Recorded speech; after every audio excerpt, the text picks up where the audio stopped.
காலையிலையா 6 மணிக்கு மோல்டா? நம்ம செய்கிற சைட்டில் ஒரு சில சைட்டு முன்ன பின்ன இருக்கும். அந்த சைட்டில் இதுவும் ஒன்று. ஏன் சொல்கிறேன்னா, வீட்டுக்காரர் பார்த்தீங்கன்னா, ஒரு 5:30 மணிக்கு வந்துருப்பா, பைப் வச்சு கொடுத்துருப்பா, நாளைக்கு காலைல 6 மணிக்கு காங்கிரீட்டுன்ட்டாரு. வந்து பார்த்த உடனே அப்செட் ஆயிடுச்சு. எதனாலன்னு பார்த்தீங்கன்னா, இன்னுமே கம்பி காட்டிகிட்டே இருக்காங்க.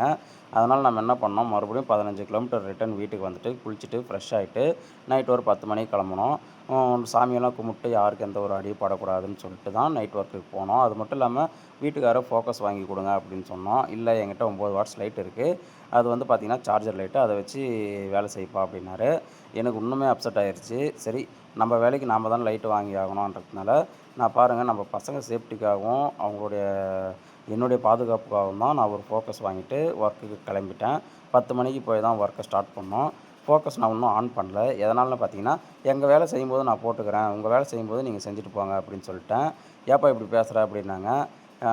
நீங்களே சொல்லுங்கள், நமக்கு வந்து சப்போர்ட் பண்ணால் தானே நாம் அவங்களுக்கு சப்போர்ட் பண்ண முடியும். நமக்கு சப்போர்ட் பண்ணாதபோது நாம் எப்படி அவங்களுக்கு சப்போர்ட் பண்ண முடியும்? லைட் இல்லாமல் பாருங்கள், நைட்டு 10 மணிக்கு இந்த லைட்டை வச்சு வேலை செய்ய சொல்கிறாங்க. எப்படி இந்த லைட்டை வச்சுட்டு நான் ரூப் பைப் வைப்பேன்? அதையும் சொல்லுங்கள் நீங்கள். அதனாலே ஃபோக்கஸ் வாங்கிட்டு வந்திருக்கேன். ஒர்க்கை முடிச்சுட்டு வீடியோ அப்லோட் பண்ணுறேன்.